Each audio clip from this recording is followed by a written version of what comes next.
Começa agora o Jornada. Todas as semanas você acompanha aqui ações e projetos da Justiça do Trabalho. O programa é produzido pelo Tribunal Superior do Trabalho em parceria com os 24 Tribunais Regionais do Trabalho e com o Conselho Superior da Justiça do Trabalho. Na edição de hoje, em comemoração ao Dia das Mães, uma reportagem especial sobre mulheres que se desdobram para conciliar a vida de mãe com a carreira e os cuidados pessoais. Em Rondônia, vamos acompanhar os obstáculos enfrentados por uma oficiala de justiça para fazer a entrega de mandados judiciais. No quadro Tá Explicado, vamos saber mais sobre a lei da gorjeta. E no quadro Trabalha Brasil, a rotina de um profissional responsável pela produção de um objeto fascinante, o gráfico de livros. Tudo isso e muito mais no Jornada, que já está no ar.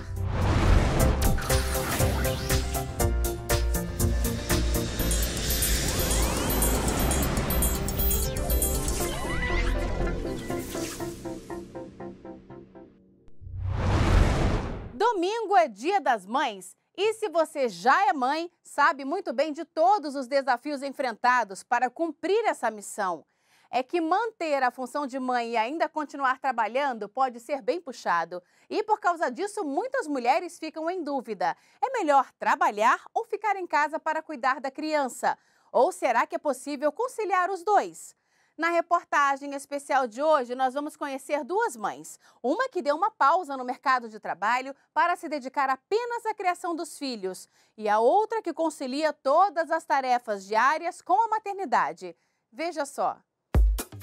Às 6 horas da manhã, Isabela já está de pé para começar uma longa jornada diária. Mãe de 2 filhos, Maria e Gustavo, de 2 a 3 vezes por semana, ela inicia o dia na academia para cuidar da saúde. Para ela, além de cumprir o papel de mãe, é importante e necessário ter tempo para si mesma. Eu acho que se a gente não se cuida, a gente fica com menos disposição, principalmente quem é mãe, que trabalha o dia inteiro nessa rotina puxada. Então, assim, eu preciso primeiro cuidar de mim, né, assim, para dar conta de cuidar das crianças, de ter energia para ficar até 9 da noite, ler historinha, botar para dormir, para depois, no dia seguinte, começar tudo de novo, né? São 8 horas de trabalho todos os dias. Isabela é engenheira e concilia as duas jornadas, mãe e trabalhadora. Eu tento equilibrar um pouco tudo porque, no final das contas, eu não sou só mãe, né? Eu sou mãe, eu sou profissional, eu sou mulher, então é tentar juntar tudo isso para ficar mais equilibrada e melhor, como mãe, inclusive. Para ajudá-la a dar conta de tudo, contratou uma babá, que já está com ela há cerca de 3 anos. A babá, eu brinco que é meu braço direito e esquerdo, minha perna direita e minha perna esquerda. Assim, sem ela, eu não daria conta dessa rotina, certamente. Muitas vezes, Isabela também precisa viajar a trabalho. Mas, em compensação, quando ocorrem imprevistos familiares, também pode trabalhar de casa. Quando eu consigo ficar em casa, fazer um home office, quando acontece alguma situação que me permite fazer isso, eu consigo trabalhar à distância, porque eu tenho acesso aos e-mails e arquivos que eu preciso e consigo, ao mesmo tempo, estar próxima deles. Só o fato de eu estar em casa, né, perto deles, já para eles é muito divertido ter a mãe por perto e eu consigo trabalhar. Para auxiliar essas mães a conseguirem conciliar trabalho e filhos, direitos específicos são garantidos por lei a essas profissionais. A Consolidação das Leis do Trabalho, a CLT, prevê estabilidade a toda empregada gestante, desde a confirmação da gravidez até 5 meses depois do parto. A trabalhadora tem ainda direito a 120 dias de licença maternidade, sem desconto no salário. Durante todo esse período, ela não pode ser demitida sem justa causa.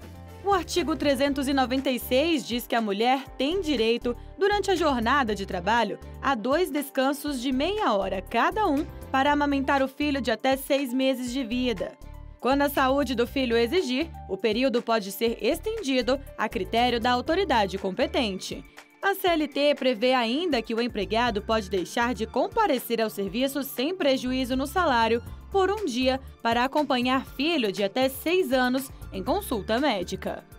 Para a ministra do TST, Maria Cristina Peduzzi, muito além dos dispositivos legais que atualmente protegem as mães, é preciso haver uma mudança cultural. A cultura moderna tem que se fixar nesse sentido. As obrigações são as mesmas. Vamos evoluir para a questão jurídica, de ter essa disciplina normativa também. Enquanto ela não vem, implementar essa divisão plena de tarefas também no âmbito doméstico e na educação, na criação e educação dos filhos.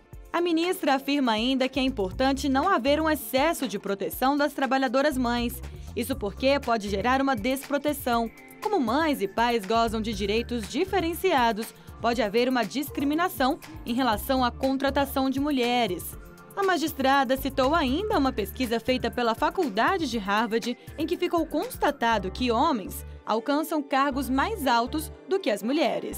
Recentemente, eu estava vendo uma pesquisa que foi realizada pela Faculdade de Administração da Harvard Business School, nos Estados Unidos, onde se constatou que nos cargos de chefia, nos cargos de gerência, o percentual dos homens era 57%, das mulheres 41%. O que eles pesquisaram com 25 mil pessoas? Eles pesquisaram que as aspirações profissionais, quando quando os jovens iniciam a sua vida profissional, são semelhantes. Todos querem progressão profissional, todos têm as mesmas ambições. Mas quando se desenvolve a vida profissional, as mulheres ficam para trás nas posições de importância hierárquica, nas posições de chefia, a razão de 57% dos homens conseguem, 41% das mulheres conseguem ocupar esses cargos de chefia nas profissões e lideranças que resolveram praticar. A ministra, que também conciliou a carreira profissional com o papel de mãe, afirma que os desafios das mães trabalhadoras no mercado de trabalho são muitos. Uma mulher que opta, digamos, por privilegiar o lado profissional e ela está na iniciativa privada, onde existe uma disputa muito grande, onde as pessoas têm uma competitividade maior, eu diria que é muito difícil conciliar de forma efetiva, de forma plena. Então, eu penso que não é fácil. E digo que se alguém tiver a receita, eu até gostaria de tê-la, porque eu tive, digamos assim, na minha trajetória de vida profissional, que abri mão e muito da minha vida pessoal. Mas nem todas as mães mantêm a vida profissional. Algumas preferem dar um tempo do mercado de trabalho para se dedicarem apenas à criação dos filhos. Dados de 2016, divulgados pela Confederação Nacional da Indústria, mostram que 23% das mães deixaram o último emprego para tomar conta dos filhos. Ana Flávia faz parte dessa estatística. Ela tem 3 filhos, o mais velho, João Lucas, o Davi e a pequena Annalise. Ela tomou a decisão de dar uma pausa na vida profissional para cuidar dos filhos. Quando o João Lucas, que é o meu primogênito, nasceu, nos primeiros dias eu já fiquei pensando como seria, quando eu precisasse voltar a trabalhar. E a gente foi conversando, meu marido e eu, e nós tomamos essa decisão de que seria melhor eu ficar em casa e cuidar da educação dele, mesmo que a gente precisasse abrir mão, abdicar de algumas coisas, mas que isso nesse momento seria mais importante. Ela sempre esteve certa da escolha que fez, mas nem sempre foi fácil. Você olha para o lado e não eu não sei o número, mas eu não via muitas mães nesse papel, Então parece que você está ali fazendo isso meio que sozinha, assim, mas eu tinha convicção de que isso era o mais importante e que até esse período que a gente estabeleceu, eu me dedicaria dessa forma. Ana Flávia tem uma rotina puxada. Acorda cedo, leva as crianças para a escola e para as atividades extracurriculares. Sem contar que também está presente na hora das brincadeiras, deveres e trabalhos escolares. Tudo isso sozinha. A gente começa o dia bem cedo, eles estudam de manhã, E eu acordo às 6 da manhã e aí eu vou acordando um por um. Aquele que acorda mais rápido já fica pronto, tem um que demora um pouquinho mais para acordar. Aí eles estudam de manhã, eu cuido dos afazeres da casa, preparo o almoço, então eu os busco na escola, né? E à tarde eu sou mãe turista, porque aí eu levo nas atividades, eles fazem várias atividades, né? Tem as tarefas escolares. Então a gente tem uma rotina bastante puxada, assim, é um dia... Lê do engano de quem acha que mãe não trabalha, porque eu tenho minha agenda muito ocupada. E os filhos adoram a disposição e o tempo da mãe dedicados a eles. João Lucas fez até uma cartinha agradecendo todos os momentos no dia do aniversário dela. Eu acho que foi muito importante. A minha mãe é uma pessoa muito carinhosa e bondosa. Então, foi muito importante ela parar de trabalhar para cuidar de mim e dos meus irmãos também, né? Eu gostei muito dessa decisão. Agora que a filha mais nova completou 7 anos, Ana Flávia pretende voltar ao mercado de trabalho. O plano é abrir uma loja de roupas. Para ela, o importante é trabalhar sem deixar de ficar perto dos filhos. Um negócio próprio, onde eu possa adequar a minha agenda com as atividades que eles têm, né? De forma que eu consiga conciliar as duas coisas. Vamos agora fazer um giro pelo Brasil para acompanhar algumas decisões de destaque da Justiça do Trabalho. O TRT de Campinas aceitou o recurso feito por um empregado que trabalhava em uma montadora de automóveis e condenou a empresa a pagar adicional de periculosidade mais reflexos no percentual de 30%. O trabalhador conseguiu comprovar no processo que esteve exposto diariamente a solventes, tintas e outros produtos altamente inflamáveis, acima dos limites permitidos por lei. O TRT do Rio de Janeiro aceitou um recurso do Sindicato Municipal dos Trabalhadores Empregados em Empresas de Transporte Urbano de Passageiros do município do Rio de Janeiro para determinar que as empresas de transporte Transurb e Consórcio Intersul de Transportes se abstenham de exigir dos motoristas que acumulem funções típicas com a de cobrador, sob pena de multa diária de R$ 10.000 para cada caso flagrado. O TRT considerou que o motorista que dirige, faz cobrança de passagens e ainda efetua cálculos e dá troco, coloca em risco a vida dos passageiros por ele conduzidos e a sociedade de um modo geral.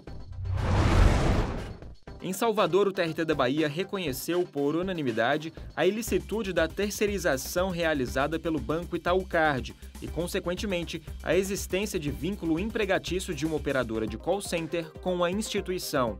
Para o tribunal, as atividades desempenhadas pela empregada não poderiam ser terceirizadas por empresa de telemarketing, pois se caracterizam como essenciais para a execução da atividade fim do Banco Itaúcard. Cabe recurso da decisão. No próximo bloco, vamos acompanhar o trabalho de uma oficiala de justiça do TRT da 14ª Região, que abrange os estados de Rondônia e Acre. E ainda hoje, no quadro Tá Explicado, vamos saber mais sobre a lei da gorjeta? Nós voltamos em instantes.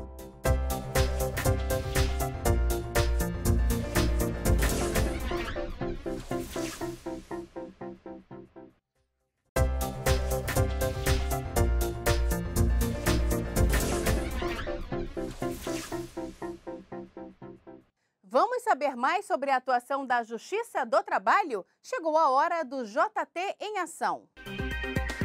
O presidente do Conselho Superior da Justiça do Trabalho e do Tribunal Superior do Trabalho, o ministro João Batista Brito Pereira, e o presidente do TRT da 2ª Região, desembargador Wilson Fernandes, assinaram um acordo de cooperação técnica para desenvolvimento e utilização do Sistema Integrado de Gestão de Pessoas da Justiça do Trabalho, SIGEP-JT, em todos os procedimentos administrativos relacionados à área em âmbito nacional. O SIGEP funciona desde 2014 no TRT de São Paulo e vem sendo implantado gradativamente em outros tribunais do trabalho, propiciando melhorias em várias atividades administrativas realizadas nessas instituições.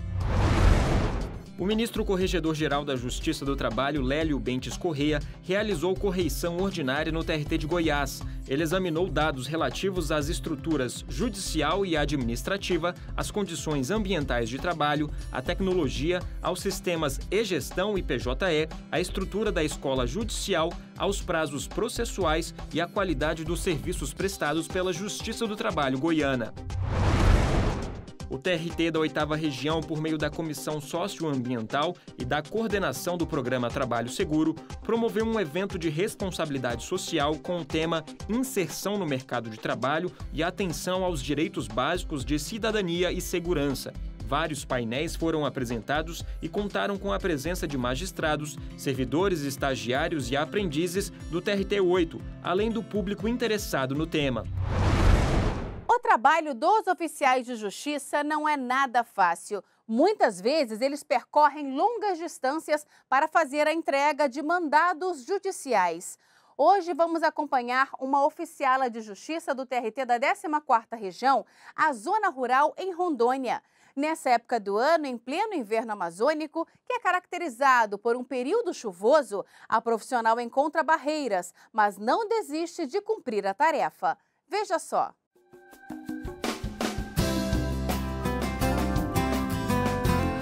A oficial de Justiça do Trabalho, que atua na Amazônia Rondoniense, se prepara para uma diligência em cumprimento a mais um mandado de penhora. Nós vamos acompanhar a diligência da oficial de Justiça, Kátia Fedishima. Kátia, qual o objetivo dessa diligência de hoje?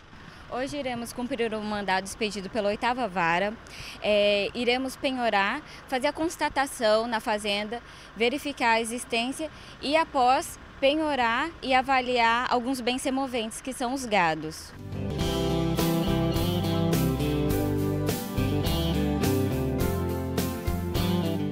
Ao percorrer a estrada de chão, é perceptível a dificuldade de acesso.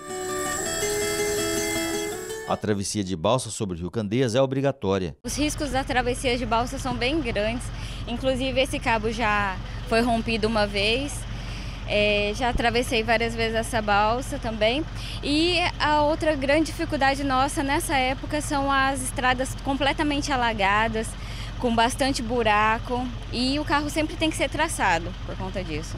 Na balsa estão em exposição algumas placas de veículos que provavelmente ficaram perdidas na estrada por conta dos alagamentos. Há 15 dias na Vila Samuel também, o carro oficial do TRT perdeu a placa na linha 35, na diligência do oficial André, juntamente com o Clênio. E essa época da chuva é bastante complicada para o cumprimento de mandados. Para a trafegabilidade, muitas vezes fica impossível.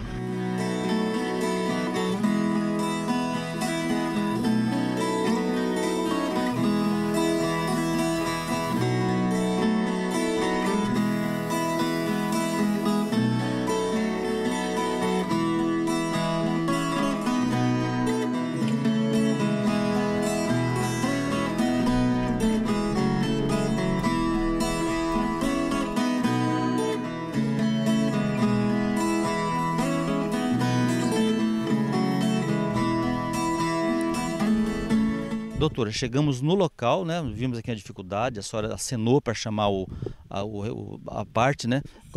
Como foi esse procedimento até agora, até chegar aqui? Sim, a estrada estava bem ruim, mas conseguimos ainda bem.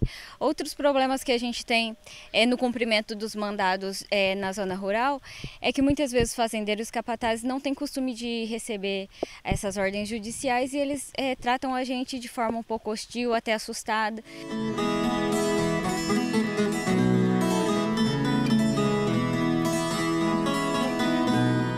Debaixo de chuva e tudo, a penhora foi concluída, penhoramos 149 arrobas de gado bovino.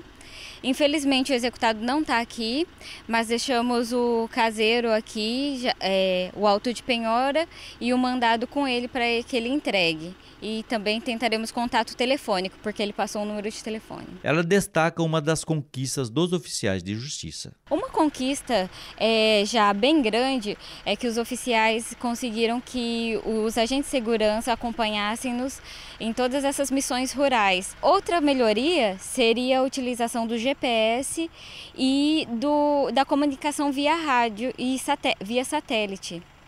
que ainda nós não temos e dependemos só de celular que não pega nessas localidades.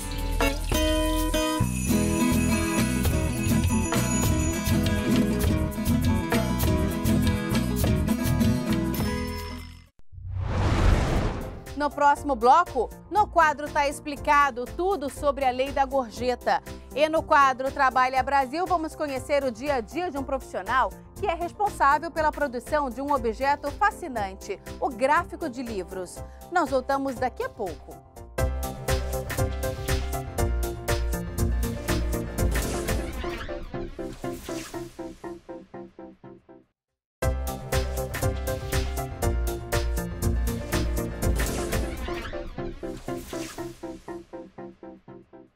Às vezes o valor não é tão alto, mas faz diferença no bolso do empregado. Eu estou falando das gorjetas. Em 2017 entrou em vigor uma lei que disciplina o rateio entre empregados do valor cobrado em bares, restaurantes, hotéis e outros estabelecimentos comerciais. É o que você confere no quadro Tá Explicado de hoje. Quem já foi a bares, restaurantes ou hotéis, com certeza já deu alguma gorjeta, aquele famoso 10% do garçom. Considera-se gorjeta não só a importância espontaneamente dada pelo cliente, como também o valor cobrado pela empresa como serviço ou adicional a qualquer título e destinado à distribuição aos empregados. Esse é um dos primeiros trechos da Lei 13.419 de 2017. Conhecida como Lei da Gorjeta, a legislação determina que esse valor não constitui receita dos empregadores e que deve ser destinado somente aos trabalhadores. Tudo isso com regras definidas por convenção, acordo coletivo ou assembleia geral. É obrigação do empregador anotar na carteira de trabalho e no contra-cheque, além do valor do salário fixo, o percentual das gorjetas. O benefício também pode ser incorporado ao salário após 12 meses, mesmo se o empregador deixar de cobrar o valor dos clientes. Patrões ainda podem reter de 20% a 33% da arrecadação das gorjetas para o custeio de encargos sociais, previdenciários e trabalhistas. Empresas com mais de 60 empregados devem possuir uma comissão formada por empregados para fiscalizar o pagamento dessas contribuições feitas pelo cliente. E atenção, o empregador que descumprir a lei pode ser punido com o pagamento ao empregado do valor correspondente a 1/30 da média da gorjeta por dia de atraso, limitada ao piso da categoria. Impressão, corte, costura das páginas, colagem das capas. Tudo isso faz parte da cadeia de produção de um livro. E há um profissional responsável por todo esse processo. É o gráfico de livros. Vamos conhecer essa profissão no quadro Trabalha Brasil de hoje. Página por página. É por meio dos livros que a nossa imaginação vai longe. E é justamente dessa forma, página por página, que os livros são feitos. Só que quem vê o livro prontinho assim para a leitura, nem imagina que o caminho para ele ser produzido é longo. E por trás disso, existem milhares de trabalhadores operando máquinas e computadores durante todo o processo de produção gráfica. Visitamos uma gráfica em Brasília para mostrar como é a rotina do gráfico de livros. O profissional é responsável por toda a concepção dos exemplares, desde o recebimento das artes e diagramação das obras, até a impressão, corte, colagem ou costura das folhas e capas. Acompanhamos todo o processo de produção na fábrica, que está no mercado há mais de 30 anos e de lá para cá já ganhou inúmeros prêmios de destaque no setor gráfico. O primeiro passo para a produção de um livro é a diagramação. Nessa sala é feito o trabalho de arte e grafia, que serão impressas nessas chapas de alumínio. Elas são as matrizes. Nelas são impressos os conteúdos das páginas do livro. Depois disso, as chapas vão direto para essa máquina. Aqui elas entram em contato com as cores preta, ciano, magenta e amarelo. É aí que a mágica acontece. A partir desse ponto, a impressão está autorizada. O processo de impressão, ele consiste, eu diria, em 3 etapas principais. A parte de pré-impressão, a impressão propriamente e a parte de acabamento ou pós-impressão. São as 3 etapas principais que consistem na criação, na produção de um material gráfico. Todo o processo de produção de um livro é rigorosamente acompanhado pelos gráficos. Eles ficam de olho em tudo. Depois que as folhas são impressas, elas seguem para a máquina de dobra. E, por fim, as páginas são cortadas e separadas por cadernos. Um dos momentos que exige a maior atenção do profissional é o corte dos cadernos, já separados e encapados. Nesse momento, entra em ação uma máquina moderna, que olhando assim de longe, dá até medo. Mesmo assustando, o gerente comercial da fábrica garante: por aqui nunca aconteceu um acidente de trabalho causado pelo uso da máquina. É uma máquina que dispõe de um recurso que já é elaborado para evitar que o operador, quando aciona a máquina, aciona a descida da lâmina, ele tem que estar com as duas mãos fora da linha de corte, acionando os botões que vai fazer com que a lâmina desça. Atualmente, 40 profissionais estão contratados pela gráfica e todos eles passam por um longo processo de treinamento antes de começar a trabalhar. E por aqui o trabalho de cada um faz toda a diferença. Há histórias como a do Evanildo, que chama a atenção. Eu comecei aqui na limpeza, aí depois fui para o acabamento, fotolito, então passei por todas as setor da empresa, quase todo o setor da empresa até chegar na impressão. Mesmo com o avanço tecnológico, o gerente da gráfica acredita que o crescimento do setor continua, mesmo com o surgimento dos e-books. O ano passado mesmo foi publicada uma pesquisa onde 98, quase 99% ainda dos livros, né, eles ainda são consumidos através da mídia impressa. Mas o que a gente tem percebido é que a mídia eletrônica e a mídia impressa têm se aproximado, né, tem criado uma comunicação. E a tendência é que, como a televisão, né, e o rádio, ou como o CD e o DVD, né, como acabou se chocando, porém se unindo, está acontecendo também entre a mídia eletrônica e a mídia impressa. Para quem trabalha com isso e está em contato direto com os livros, a profissão é um orgulho. E trabalhar com o que se gosta faz toda a diferença. Você começar um serviço assim do início, você vê como que está começando até a terminar, é muito bom. Então eu gosto do que eu faço.